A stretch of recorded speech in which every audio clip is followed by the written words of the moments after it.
Hi guys, welcome to Money Theory. In today's video, we're going to prune our tree. This video is sponsored by our Patreon members. If you'd like to support our channel, you can join our Patreon, link in the description below. The main lesson on pruning trees is that you want to cut off the dead branches, diseased branches, or stuff that's overcrowded like crossing. So in this case, this one's a good example because this one, they call it an acute angle. So that's overcrowded. And this is also quite dead in particular. So we're going to cut this off. The purpose of pruning is to cut off all the waste and clean up the tree. All that crowded branches can impact the airflow and that can cause disease. Also, it might be wasted energy from having the tree supporting all these dead and diseased branches.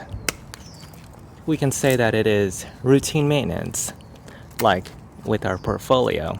This is also considered cutting off the dead weight or the poor performers.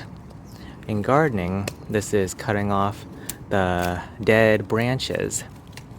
And with the stock market, this is like cutting off all the poor performing stocks that you don't want to keep.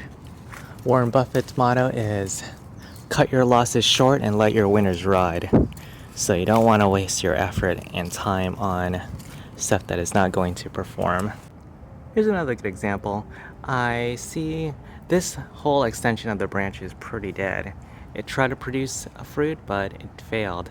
And right here, this entire shape is crossing back into the tree, so we don't want that. We want a clean structure, so we're going to cut this entire structure.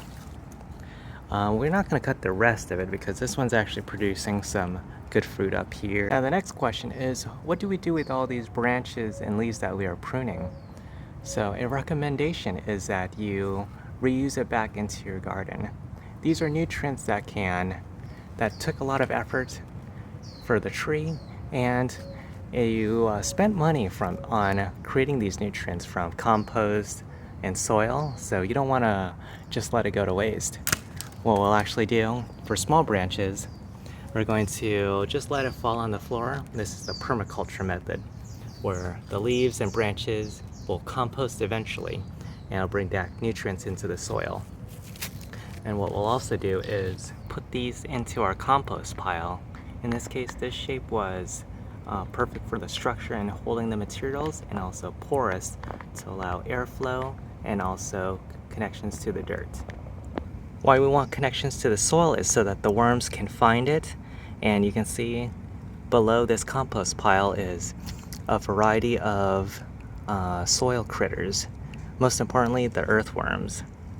And what we need is the earthworms and bacteria to decompose all the material so that we can create the worm castings, which are like fertilizer for the soil. Hi guys, hope you enjoyed our video. If you'd like to support our channel, you can join our Patreon or buy me a coffee. Be sure to like, comment, and subscribe. We also completed our financial coaching and business consulting website. Please check it out at moneytheory.net.